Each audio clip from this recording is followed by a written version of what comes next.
The interim government in Bangladesh has sent a diplomatic note, that is note verbale, and urged India to send back former Prime Minister Sheikh Hasina to Dhaka. The 77-year-old Awami League leader has been living in India since the 5th of August when she fled Bangladesh amidst massive protests that brought down her government, and more than that, it forced her to flee within hours. The Dhaka-based International Crimes Tribunal has issued arrest warrants in name of Sheikh Hasina and several of her key ministers, advisors and former military and civil officials, accusing them of quote-unquote crimes against humanity and genocide. Those are very serious charges.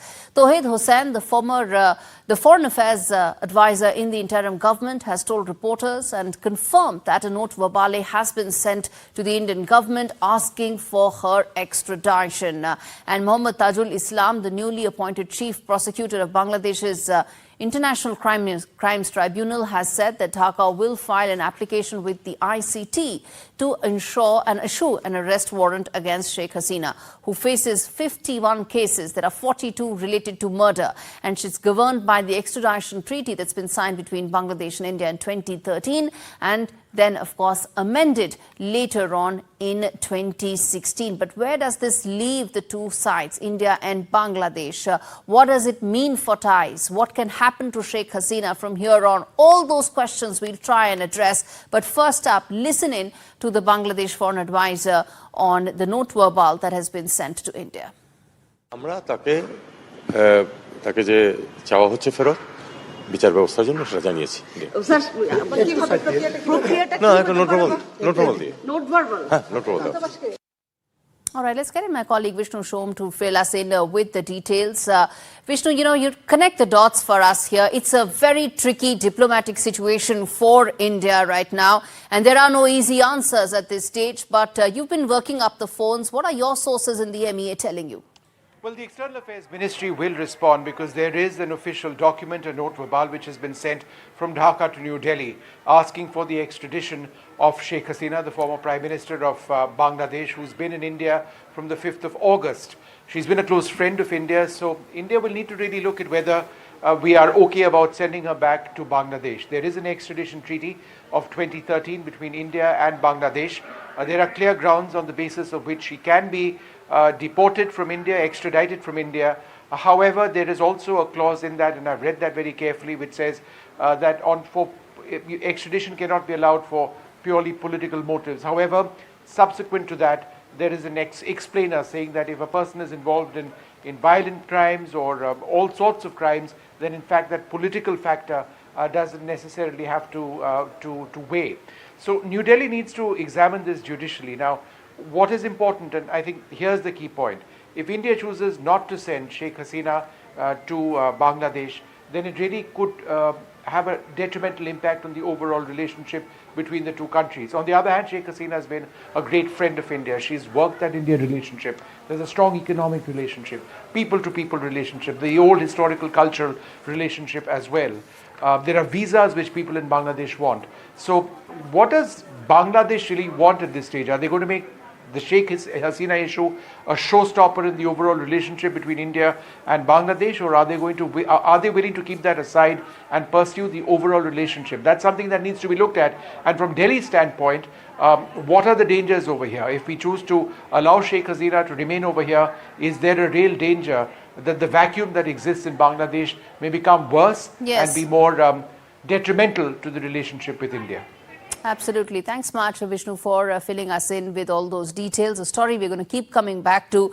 But right now, let me, in fact, as we get in Saleem Samad from Dhaka, and we'll get in Manju Seth as well from India, let me first tell our viewers the key questions that we are now discussing today in India Global about what's really unraveling in Bangladesh. When it demands Hasina's extradition, the questions that we are asking, will New Delhi yield to Dhaka's demands? As Vishnu was saying, as we've been talking about, what does this mean? There are no easy answers. Second key question that we are asking is where and the clauses of the extradition treaty, where there are exceptions, and how can that be applied or not right now? That's another question that we will come to. And the third and the very important and obvious aspect, will Sheikh Hasina actually get a fair trial in Bangladesh? Assume there are arrest warrants right now.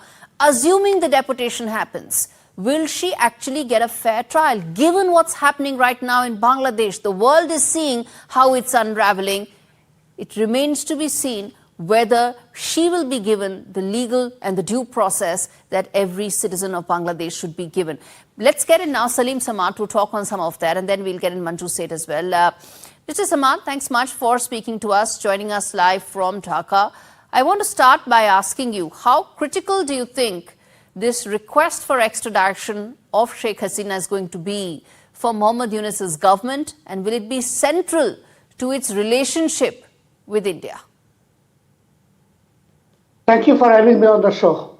First of all, it is very critical. It will be very, there will be no decision in the next few weeks, because Delhi will definitely have to respond to the Bangladesh request for extradition. But that's not important. The most important thing is that what you have mentioned, that whether Hasina will get a fair trial. So that is one issue. Personally, what I understand from the different government, officials especially, this is just a warm up. So there's nothing to fear. Delhi has nothing to fear about sending her immediately in this winter or after Christmas or whatever, because this is a warm up, and because Professor Yunus in one interview abroad, he mentioned that not very recently, that she would be actually tried in the ICC court in Hague. So obviously you can understand that the United Nations Human Rights Commission have already done basic homework and almost final with their investigation on the charges of crime against humanity, killing students of about 1,500 students and protesters. So that has been investigated by the United Nations Human Rights Commission, and of course they are doing not the entire year, but they're doing a sample size of 700. So obviously they will report to the UN, and that will be taken up in the ICC. So I believe they, instead of India may not hand over Hasina to Dhaka or Bangladesh right now. Maybe they will have to do it after the court starts hearing in Hague. Okay, she will be asked. Have to do is a very strong word, Mr. Samad. Have to do is a very strong word, and I think that is where a lot of diplomacy and a lot of geopolitics really comes into play in terms of how you really word requests. Let's get in Manju Seth on that as well. I asked this question to Saleem Samad about a minute ago, which is that how central will the demand for extradition be to Mohammad Yunus's government and his perception of the India-Bangladesh relationship? And that's a question I ask you as well. I think this has, it's been spoken about right almost immediately after the Mohammad Yunus interim government took office. They have been saying that we will get her back and India should send her back, etc. And now they have apparently given a diplomatic note. But I think the extradition process, because we do have a treaty with Bangladesh, India does have a treaty with Bangladesh on extradition. And as per the agreement, I think there has to be a whole legal process to be followed. And there are certain caveats there and certain conditions which have to be met for a bilateral extradition. And there are some exceptions as well. So all the legal requirements have to be met. And if they were meant, what I read was that they're talking about the International Criminal Panel in Bangladesh, but maybe if it's the ICC, the International Criminal Court in The Hague, then that has a different. If that is the court, then that will be a different procedure altogether. Yes. But again, all legal aspects, all evidence, everything has to be followed before any such request is considered. And that's a question. Okay, then let me ask you this. Manju said, let me start with you, and then I get in Saleem Samad, which is that, this is not an easy choice for New Delhi. At one end, you, of course, want a diplomatic relationship, which is really seeing a nadir right now to sort of recover to its previous time in terms of the India-Bangladesh relationship. And at the same time, Sheikh Hasina has been a very close ally of India so many years. So, so to say, for want of a better phrase, how do you go about throwing your closest ally out of the bus, so to say, for want of a better phrase? So it's not an easy choice for India, is it? No, it's a very, very difficult choice because, it is something that we have been over the years, if you look right from the time that Bangladesh became independent, we've had a special relationship with Bangladesh. Even though there were changes in government, I recall even during when the BNP, Khalida Zia. Khalida Zia was in power. Even then, we had fairly good relationships. Of course, there has been a little up and down throughout, but with the Sheikh Hasina government, it has been a special relationship, given that her father was, very, very closely interlinked or interconnected with India, and so was she. She was in India, as a matter of fact, when the entire family was killed. Yes. And she has been a friend. They've addressed our concerns regarding terrorists in Bangladesh, and they've helped us with that. So I think she has been a trusted friend, and we cannot abandon her. So it's a very difficult choice. But if there are legal sort of requirements, we don't know how it's going to pan out. We don't know how the government will react to that. It's going to be a very difficult situation for us. And I think we should not abandon our friends. My personal view is, but legal requirements sometimes might compel us to do so. But if there is some exception and exemption, I think Delhi would look at that. India would look at that also. And whether all due process and due evidences have been... Let me then flip the question and ask this to Saleem Samad, which is that, just like it is a tough diplomatic position right now for India because of difficult choices, it's not an easy choice for Bangladesh as well. How much of the political capital the government and Mohammed Yunus wants to invest in Sheikh Hasina as compared to investing that in rebuilding the India-Bangladesh relationship? It's pretty much the same choice for Bangladesh as well and for Mohammed Yunus as well. Thank you. Investment, when you talk about investment, it is very important that that India, Sheikh Hasina, as you have said, they're an ally of India or Delhi or the BJP government. She is a spent fuel. So once there is spent fuel, if you have a car and you've just dumped the fuel and then you have a new fuel. And if you have to do that, and if you are still pursuing with the spent fuel, it will be, this relationship between the two countries possibly will not take a new height. It is definitely taking height because Yunus has not been anti-India or haven't been very critical. Are you saying he's not been anti-India? Are you saying he's not been anti-India? The kind of commentary that's coming from Mr. Yunus's closest advisors. The fact that one of his closest advisors actually had the gumption and gall to come out with a map which he later deleted. The fact that some of the minorities in India, in Bangladesh, are being subjected to treatment that many are shocked at in India. And of course, in addition to that, some of the other commentary that's coming in from closest advisors of Mohammed Yunus. Are you saying this is not all directed towards India? No. You are picking a wrong thing.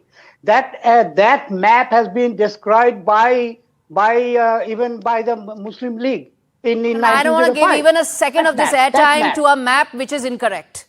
I am not even giving a second of the airtime to that map. Only thing I'm talking about is the mindset. I'm talking about the mindset of the closest advisor of Mohammed Yunus. That's what I'm trying to say. Nothing else. Yunus, you have to listen to what Dr. Yunus have said. You have to be, not this Tom, Dick and Harry advisor. Why are you quoting them? Mahfouz Alam is his closest advisor. But okay, let me again rephrase my question which I asked you, sir. Let me rephrase my question, which is that if India has a choice and difficult choices to make, Bangladesh is also staring at a very difficult choice to make. How much of Mohammed Yunus's time, political capital, energy he wants to focus on getting Sheikh Hasina back as compared to rebuilding his economy, rebuilding his society, getting his electoral roadmap back in place and ensuring a relationship with New Delhi that comes back or resembles normalcy like earlier times. That's a choice he needs to make. Where do you think he will make that choice? You have given a multiple choice. For example, like if you're talking about India right now, yes, there are trade relationships that is continuing with the relation. The only thing is the connectivity, the people-to-people contact, the visa. India has there's an embargo on the visas to the Bangladesh nationals. So you can understand, so nothing is working. So people contact, the people who are supposed to take medical care or students or any other people going for tourism or whatever, they have been barred. So the trains are not flying. You can understand the planes are not flying. to India, and of course the buses are also not flying. So there is a tension among the people in Bangladesh. The only thing would be that if India gives a positive indication that yes, Hasina could be sent back to Bangladesh, I can advocate that the relationship will immediately heighten up. Okay, so relationship hinges on getting Sheikh Hasina back and getting, Of course. rather than repairing some of the other lost political ground. Thank you so much, both of you. I'm afraid I'm completely out of time, but this is a story I'm going to revisit simply because it is so fluid. There's so much that is happening. And viewers,